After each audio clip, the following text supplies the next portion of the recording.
everyone. I'd like to welcome you back to another episode of this interesting series that we've been going through, myself and Dr. David Wood, our dear brother and guest on this show.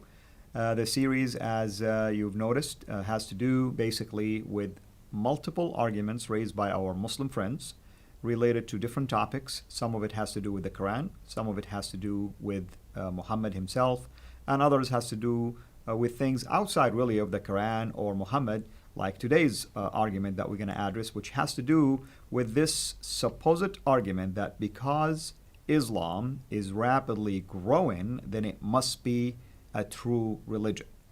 Dr. Wood, welcome back. All right. Well, this is yet another example of an argument where the argument is flawed on multiple levels. And we've seen this over and over again with Muslim arguments. When Muslims claim, or when Allah claims, that if we can't write something like the Quran or a chapter of the Quran, then it must be from God. The argument's flawed on multiple levels because even if it's the case that Islam, that the Quran cannot be produced by anyone else, that no one else can write like the Quran, that wouldn't make it the word of God, because that would just mean it has a unique style. So again, even if we couldn't write something like the plays of Shakespeare or the symphonies of Mozart, that wouldn't make these inspired by God. It would just mean they had a style that was different or unique or better than other people. So best case scenario for Muslims, that would mean that Muhammad was just a great writer with a unique style. Wouldn't have anything to do with whether it's from God. But the other problem is when we actually look at the Quran, it's just not impressive at all. And we see this over and over again with Muslim arguments, that they're not just flawed in one way, they're flawed in multiple ways. And this is yet another example, because when Muslims say, and by the way, this is extremely popular. It happens at almost the end of every interaction I have with Muslims. They'll start off by making some argument about scientific miracles in the Quran or something like this. Then we'll actually start going through them. I'll refute them, show them that the argument is silly, and then they'll conclude with, well, Islam is still the fastest growing religion in the world. Or I'll make a video about all of the Muhammad's silly teachings and so on, and Muslims will respond, but Islam's the fastest growing religion in the world. So this is sort of supposedly their clincher. Right. But the idea that something is true because it's growing rapidly or it has expanded is so incredibly silly that Muslims would not take this even as evidence if it were being used of anything else. Right? So today, the new atheism has been spreading rapidly among many people. What does that have to do with whether it's true? Well, Muslims would say nothing at all. It has nothing to do. That would show you how sinful people are and how much they want to rebel against God. Christianity is the largest religion in history, has about 2.2 billion followers of various kinds of Christians in the world. Would Muslims say that proves that Christianity is true and therefore that Islam is false? Absolutely not. They would not take that even seriously as an argument. But notice the similarities there. Christianity is the largest religion in history, therefore it must be true. Islam is growing fastest, therefore it must be true. Very similar types of arguments, but Muslims take one very seriously and they wouldn't take the other as any evidence at all. So there's a question of if something is spreading rapidly, does that have something to do with whether it's true? Well, one of the fastest spreading movements in history was communism. I mean, it took over massive portions of the world within a few decades. What does that have to do with whether it's from God? It spread far, far more rapidly than Islam did. So it denies God. Yeah, and what does that have to do with whether it's from God? Nothing. So over and over again, if you gave Muslims a list of rapidly growing ideologies, rapidly spreading ideologies, and said, does this have anything to do with whether this is from God? Over and over again, they would say no. But here we get to Islam. Suddenly, Islam is growing rapidly. Therefore, God must be supporting this religion, must be showing the world that this is the truth. So That's one problem. That's one problem. So correct. Even though Islam is growing rapidly, it makes absolutely no sense to say this is growing rapidly, therefore it must be the truth. But there's a second problem, namely, that we know exactly why Islam is growing rapidly. Because the polls that Muslims refer to, the Pew Research studies and so on, that show how rapidly Islam is growing, and that I think it's somewhere in the 2050s when Islam and Christianity are going to be neck and neck, where Islam is going to catch up with Christianity. The same Pew Research studies that argue that Islam is growing rapidly, they say why Islam is growing rapidly. And they say Islam is growing rapidly primarily due to high birth rates among Muslims. Correct. And no, it doesn't matter where you go, if it's in the United States, if it's in Europe, if it's in the Middle East, if it's in Africa, if it's in Southeast Asia, wherever you have Muslim communities have higher birth rates than the non-Muslim communities. In other words, what you're saying, it's not convergent to Islam. That's right. It's just from within the community itself. Yeah. There are people who convert to Islam, but that is not why Islam is growing as rapidly as it is. You have lots of people leaving Islam, and even among converts in the United States, the study at least a few years ago was that over half of people who convert to Islam leave Islam within 2 years. So, atheism is flourishing in the Middle East right now. Yeah. So this isn't about conversions. Muslims make it look like it is when they say, Islam is expanding so rapidly, it's growing so rapidly. It's because all these people are recognizing that it's the truth. No, Islam is expanding rapidly because of high birth rates. And there are another couple of factors that have impacted Islam's growth historically. I want to look at two passages, one from the Hadith and one from the Quran. But as far as rapid growth, in Sahih al-Bukhari, number 6922, Muhammad said, "Whoever changed his Islamic religion, kill him." If you're not free to leave a religion, that has a lot to that. If you can enforce that you will not leave this religion or we will kill you. Right. If you can enforce that, you've already developed a fairly rapidly growing system, in the sense that other ideologies, in order to grow, have to gain new followers, either by having babies or by and getting the children to believe, or by conversions and so on. You have to expand that way. But at the time, as long as you're expanding, you have to, in order to grow, you have to be getting new people faster than you're losing people. Right? Every other movement in the world, there are people who leave it and people who go into it. If your movement is growing, then it has to be growing because you're getting more people than you're losing. If you can build it into your system that no one's going to leave it because you'll die, well, all you can do is gain then, right? All you're going to do is gain. You might lose people through war and so on, but if you're not losing people to conversion, you've already insulated yourself from one kind of way of reducing your population. Not only that, one of the reasons that people would leave is by applying critical thought and seeing that arguments are bad and thinking through these things. And Islam frowns upon critical thought when dealing with Muhammad. And this goes back to the Quran. Lots of other passages here, but I'll read chapter 4, verse 65. Allah says, "But no, by your Lord, they can have no faith until they make you, O Muhammad, judge in all disputes between them, and find in themselves no resistance against your decisions, and accept them with full submission." Notice, a true believer, someone who has true Islamic faith, will find in himself no resistance against Muhammad's decisions and will accept Muhammad's decisions with full submission. Part of Islam means submission, but it's not just submission to Allah, it's submission to Muhammad's decisions as well. So rejecting even one teaching of Muhammad, according to this verse, means that you're not a Muslim. Mm-hmm. Yeah, and by the way, people who are wondering why ISIS, kills so many people, because what do we hear over and over again? Oh, ISIS is killing Muslims, therefore they're not real Muslims.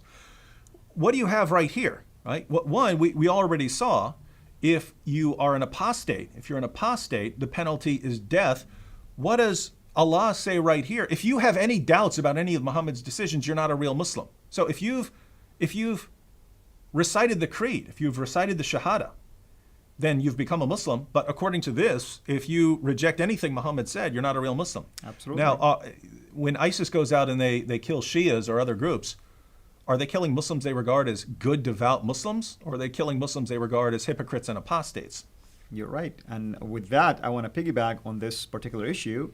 Even let's hypothetically speak and say Islam is growing for other reasons. Which branch of Islam are we talking about? Are we talking about the Sunni branch who's growing? Are we talking about the Shia branch that is growing? Are we talking about Ahmadiyya branch? Are we talking about the Sufi branch? In fact, there is a chart, if we can show that to our audience here, and look at it. I mean, look at how many just generic branches are out there. So which one of those branches is the one that is really growing the most? In fact, if you go to the same survey, the Pew Research, you'll discover that actually it seems like the Shia Muslims are gaining more ground than the Sunnis if you think about the growth rate from here until 2030. Does that mean Islam will be growing? Would the Sunni person admit now that the Shia branch will become more dominant or become basically larger in number? Because we have to ask ourselves. If we follow the reasoning that they give, right, then if the rate at which something is growing is evidence of its truth, then all Muslims would have to do is look at statistics about which group is growing most rapidly, and they would say, that's the group the group of Islam, that's the sect I have to that I have to follow. Because exactly. That's the truth. Exactly. But they won't follow that reasoning, right? They won't do it. Absolutely. And so it's just the argument itself is just silly to use something like this just as an example, because any group could be growing in certain area more so than others, and they could be, like you said, atheists. They could be Hindus. They could be anything else. Does that mean that's the group that I have to follow in that particular area just because their number is increasing? Yeah, and it changes from time to time, right? I mean, Correct. What the fastest growing movement in the 19th century is different from the fastest growing movement in the 20th century and so on. Is the truth changing? Well, it is if this argument is actually a serious argument. But so anyway, we have the killing of apostates.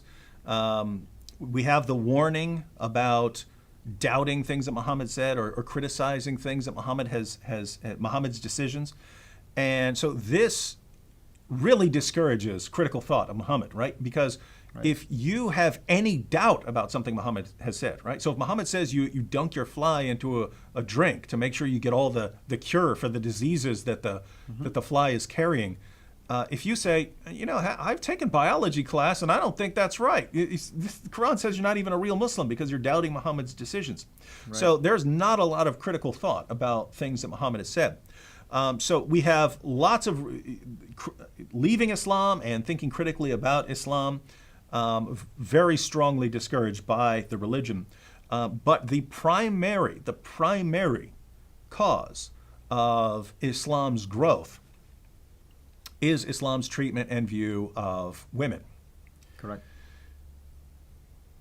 How are women treated where you grew up in Saudi Arabia? Well, of course, they have nothing near the rights of men, of course. They cannot drive. They are obviously a step below when it comes to equality with men.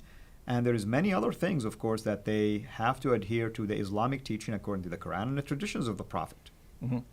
And viewers might be wondering, what's the connection here? What's the connection between treatment of women and rapid growth of Islam? Well, there's a definite, very clear connection here.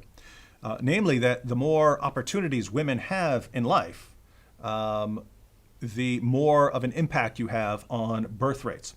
So like in a place like the United States where, a girl grows up, she goes to school, she goes to high school, many of them go off to college, then start a career and so on, then get married and so on.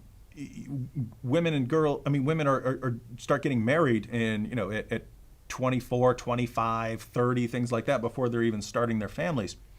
If you're in a place where you don't have those kinds of opportunities, where women do not have those kind of opportunities, where they don't go to school, where they certainly don't go to college, where they don't have a career, these girls get married off at 12, 13, 14, 15 years old, and they start having kids then, right?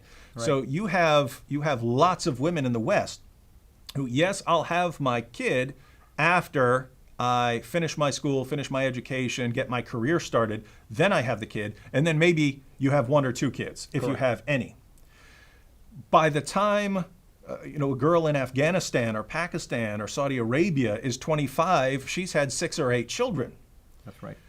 But because of the treatment of women, because women have fewer opportunities in Islam, as far as education, career, and so on, because of the impact of Islam on Islam's view of women, that they shouldn't be doing a lot of these things. I mean, think, in Pakistan, I mean, they will shoot girls in the head for going to school, right? They will show up and throw acid on them. They will blow up their schools to keep these girls from going to school. Why? They understand that this will have a massive impact on their culture if girls are becoming educated, that this will impact the entire system. The entire system. Now girls are going to school. Now they're going off to college. Now they're having careers. This changes everything. Now we're not marrying them at 13 and 14 years old. They understand this changes everything.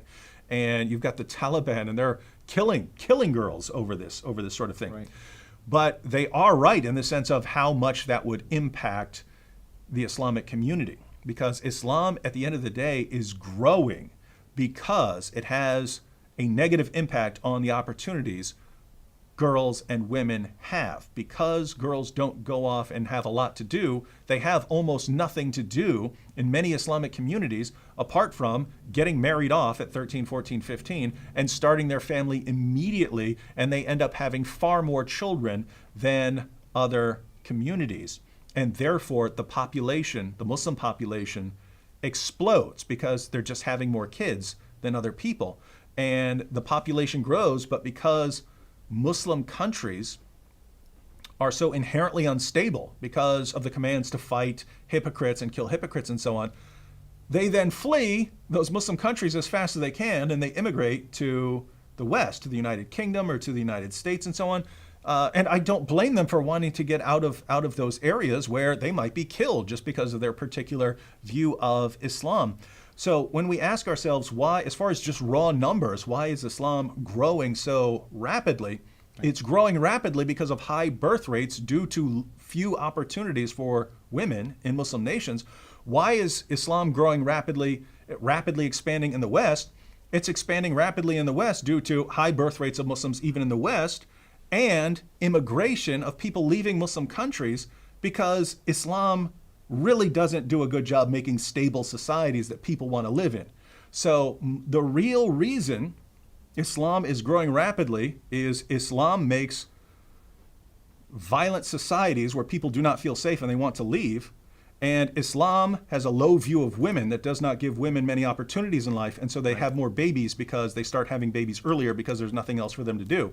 So if we lay out the argument in all its fullness, if we state why, Muslims would have to say, here's how we know that Islam is true. Islam is true because it gives girls and women few opportunities in life and reduces them to baby-making machines. That's what they're good for.